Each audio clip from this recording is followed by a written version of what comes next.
बहुगुणा सरकार के लोकायुक्त पर जनरल ने बोला हमला, बिल को बताया भ्रष्टाचारियों को बचाने का बहाना।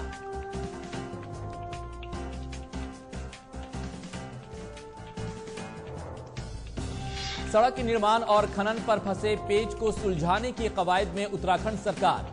24 जनवरी को दिल्ली वन मंत्रालय में होगी अहम मीटिंग।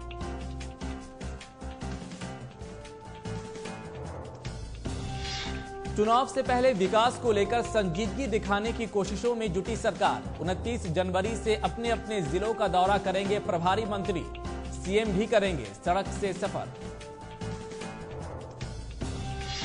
लोकसभा चुनाव के उम्मीदवार तय करने में उलझी कांग्रेस। प्रदेश चुनाव समिति ने आला कमान को भेजा सिंगल लाइन प्रस्ताव।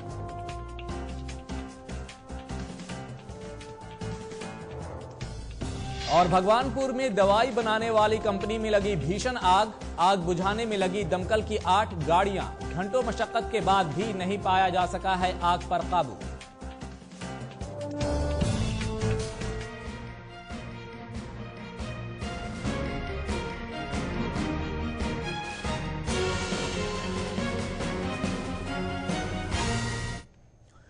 नमस्कार, आप देख रहे हैं अपना उत्तराखंड मेरे साथ और मैं हूं इरफान। उत्तराखंड कांग्रेस में जुबानी जंग जारी है। सीएम की कुर्सी को लेकर खुद को मजबूत दावेदार बताने वाले इंदिरा हृदयेश पर अब कांग्रेस सांसद प्रदीप टम्टा ने निशाना साधा है। टम्टा ने नाम लिए बिना इंदिरा के उस बयान को दुर्भाग्यपूर्ण बताया जिसमें उन्होंने सीएम पद की दावेदारी की थी। टम्टा ने कहा कि कुछ मंत्री राजनीतिक अस्थिरता का माहौल बनाने की कोशिश कर रहे हैं जो सरकार की सेहत के लिए सही नहीं है। मजदूर हैं और जो पैसे का बंटवारा करने का मुख्य सोर्स है, दिशा निर्देश है, क्या योजनाएं बनानी चाहिए।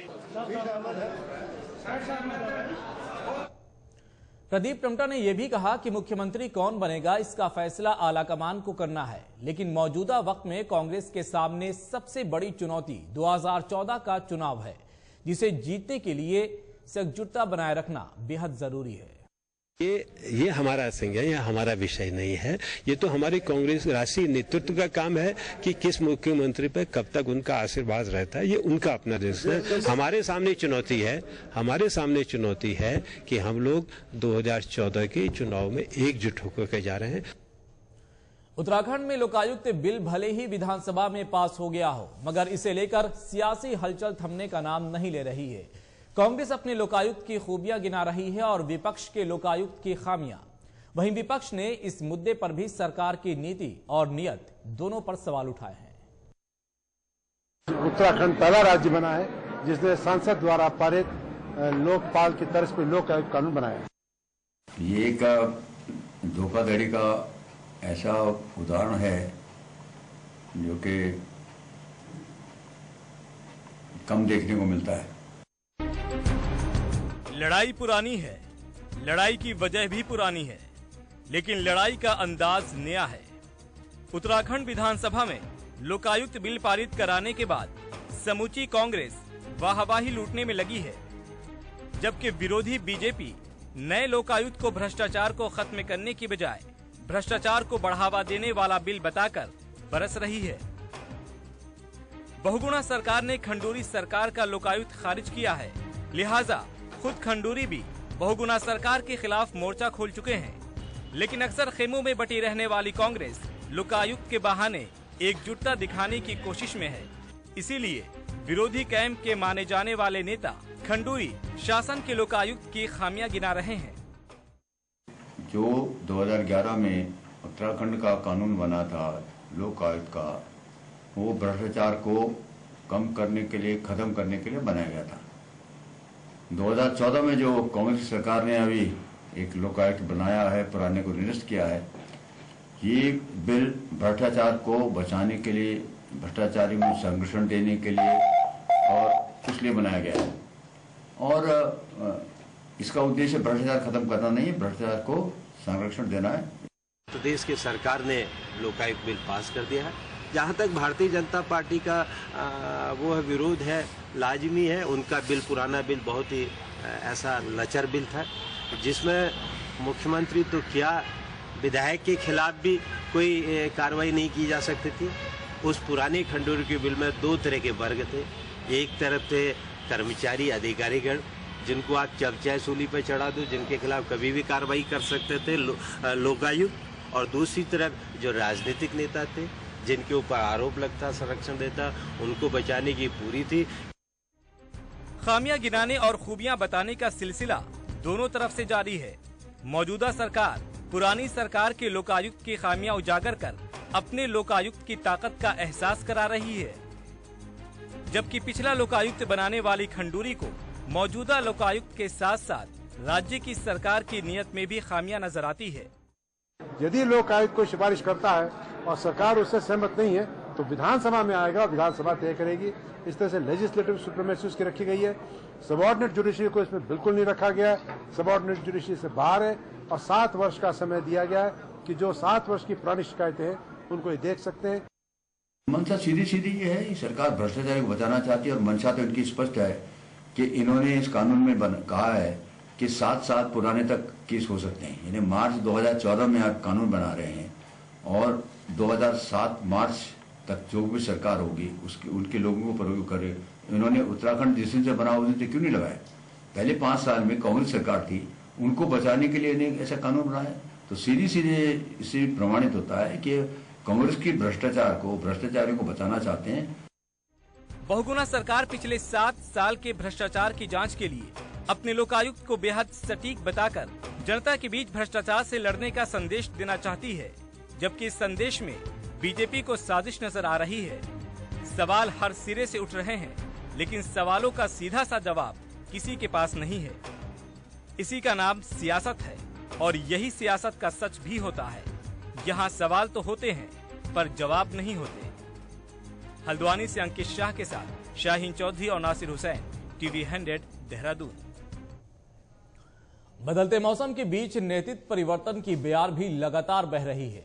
सीएम पद की दावेदारी की अटकलों के साथ की बयानबाजी का दौर लगातार जारी है, तो वहीं दूसरी ओर प्रदेश में कांग्रेस के मुखिया की खाली पड़ी कुर्सी भी कांग्रेसियों की परेशानी बढ़ा रही है।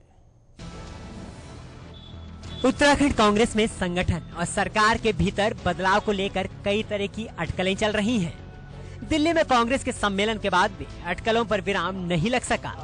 इस बीच इंदिरा हृदय ने बदलाव की बातों को एक बार फिर से हवा दे दी है। इंदिरा ने राहुल के बयान का हवाला देकर नई सियासी बिसात बिछाई है। राहुल गांधी जी से या किसी उच्च हाई कमान से कभी भी नेतृत्व परिवर्तन की चर्चा नहीं होती है। ये निर्णय भी उन्हीं को करना होता है, ये निर्णय भी उन्हीं का है और उन्हीं को करना होता है कि करेंगे अथवा नहीं। उसका स्वागत करते हैं, वो देश की 50% कांग्रेस कार्यकर्ताओं को भागीदारी दें। आपकी दावेदारी और मजबूत हो गई। दावेदारी का इसमें प्रश्न ही नहीं उठता। महिलाओं को जब ढूंढ रहे हों तो उसमें मुझे लगता है मुझे भी ढूंढ लेंगे। देखिए, हमारी पार्टी की घोषित नीति है कि महिलाओं को ज्यादा से ज्यादा आगे बढ़ाया जाए। इंदिरा जी हमारी बड़ी आदरणीय सम्मानित नेता हैं। हम सब आदर भाव से पूरी पार्टी उनके पीछे खड़ी है। इंदिरा अपने अंदाज में सब कुछ बयां कर रही हैं, लेकिन कांग्रेस के भीतर सवालों का सिलसिला खत्म नहीं हुआ है। सवाल संगठन की सूबेदारी को लेकर भी हैं। यशपाल आर्य अपना इस्तीफा 2 महीने पहले सौंप चुके हैं और अब गेंद हाईकमान के पाले में है। मैंने अपनी भावनाएं मैंने कांग्रेस अध्यक्ष श्रीमती सोनिया गांधी जी से पहले भी मैंने उनसे भेंट की। कांग्रेस की जो प्रभारी हैं, हमारी बहुत सीनियर लीडर भी हैं श्रीमती अंबिका सोनी जी, उनसे भी इस संदर्भ में वार्ता की है। निर्णय हाईकमान को लेना है, फैसला हाईकमान करेगा और जो निर्णय करेगा उसके अनुरूप हम सब काम करेंगे। 2 महीने बाद भी नए मुखिया का ऐलान न होना कांग्रेसियों की बेचैनी बढ़ा रहा है। हर कार्यकर्ता की नजर दिल्ली दरबार पर ही है। कोई पंचायत चुनाव और लोकसभा चुनाव के सिर पर होने का डर दिखा रहा है, तो किसी को 26 जनवरी से पहले नए मुखिया के ऐलान की उम्मीदें हैं। संगठन को मजबूत करने के लिए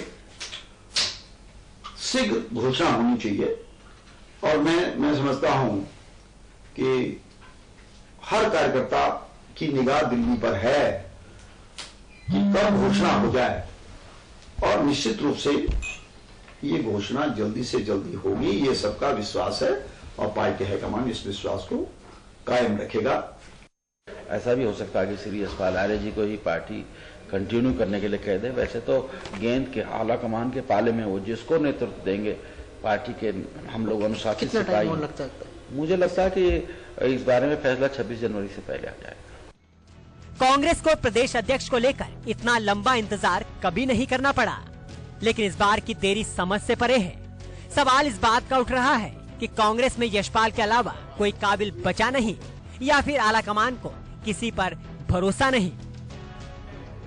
दिल्ली से सीमा खत्री के साथ शाहीन चौधरी, टीवी 100, देहरादून। उत्तराखंड में वन विभाग के दायरे में होने वाले खनन को लेकर राज्य सरकार केंद्रीय वन मंत्रालय में गुहार लगाएगी। 24 जनवरी को दिल्ली में वन मंत्रालय में एक अहम मीटिंग होगी। इस मीटिंग में सीएम खुद मौजूद रहेंगे। 24 तारीख को दिल्ली में बहुत अहम बैठक हो रही है वन मंत्रालय में। हमारी जो खनन की, जो फॉरेस्ट कॉरपोरेशन की जो खनन है, जो हरिद्वार में नदियों का है या यहाँ पचवादून में है और जनपदों में है, तो उसके क्लियरेंसेस के लिए मीटिंग है दिल्ली में। हम जा रहे हैं अपना प्रस्ताव लेकर के कि सारी स्वीकृतियां जल्दी मिल जाए हमको, ताकि राजस्व को हमको इससे लाभ भी मिलेगा। उत्तराखंड में फॉरेस्ट लैंड की वजह से सड़क निर्माण में आ रही दिक्कतों को भी उत्तराखंड सरकार वन मंत्रालय में उठाएगी। सीएम बहुगुणा के मुताबिक नई सड़कें बनाने के लिए जमीन का मसला लंबे अरसे से उलझा रहता है, लिहाजा वन विभाग से मांग की जाएगी कि वो 5 हेक्टेयर तक की जमीन को इस्तेमाल करने की इजाजत राज्य सरकार को ही दे दे। अब पैसा तो हमारे पास आ गया है एडीबी से और वर्ल्ड बैंक से, रीअलाइनमेंट ऑफ रोड्स के लिए और सड़कों के निर्माण के लिए। तो 5 हेक्टेयर तक के जो प्रपोजल्स हैं वो राज्य सरकार को अनुमति दे दी जाए, जैसे छत्तीसगढ़ में नक्सल एरिया में दिया गया है। तो अगर हमको 5 हेक्टेयर तक की क्लियरेंसेस का अधिकार मिल जाएगा राज्य सरकार को, तभी तीव्र गति से ये जो हमारे सड़कों का रीअलाइनमेंट का काम होना है, जो केदारनाथ के लिए नया हमको रास्ता निकालना है, तो इसका काम तेजी से हो जाएगा। वरना अगर फॉरेस्ट क्लियरेंसेस के लिए फाइल दिल्ली जाएंगे तो बहुत समय लगेगा। उत्तराखंड में नॉलेज सिटी बनाने की कवायद तेज हो चुकी है। मुख्यमंत्री का कहना है कि इसके लिए वो योजना आयोग के उपाध्यक्ष मोंटेक सिंह अहलुवालिया से मुलाकात करेंगे। मोंटेक सिंह अहलुवालिया से मेरी मीटिंग है दिल्ली में 24 तारीख को। ये नॉलेज सिटी बनाने का उत्तराखंड में मेरा विचार है। एक मेडी सिटी तो होती है नॉलेज सिटी, और ऐसा एक केरला में भी हो रही है। तो सैम पिट्रोडा जी ने ये बहुत अच्छा प्रपोजल दिया है कि हम नॉलेज सिटी बनाएं, जैसा मैक्सिको में है और केरला में बन रहा है। गुजरात में भी कोशिश की जा रही है। तो उत्तराखंड में हम जमीन चिन्हित करेंगे, और जो जमीन होगी वो पूंजी राज्य सरकार की होगी, लेकिन उसमें राष्ट्रीय अंतर्राष्ट्रीय स्तर के विश्वविद्यालय और हॉस्पिटल्स और दूसरे सेंटर्स बन सकते हैं। पूरे नॉलेज सिटी का जो कॉन्सेप्ट है, ज्ञान नगर बोलेंगे ना, हाँ ज्ञान, इसको हम, इसकी भी मीटिंग हमारी प्लानिंग कमीशन से और सैम पिट्रोडा जी से। तो हम चाहते हैं कि उत्तराखंड को थोड़ा सा एक नया उसमें एक फिलिप दिया जाए, उसका रूप दिया जाए।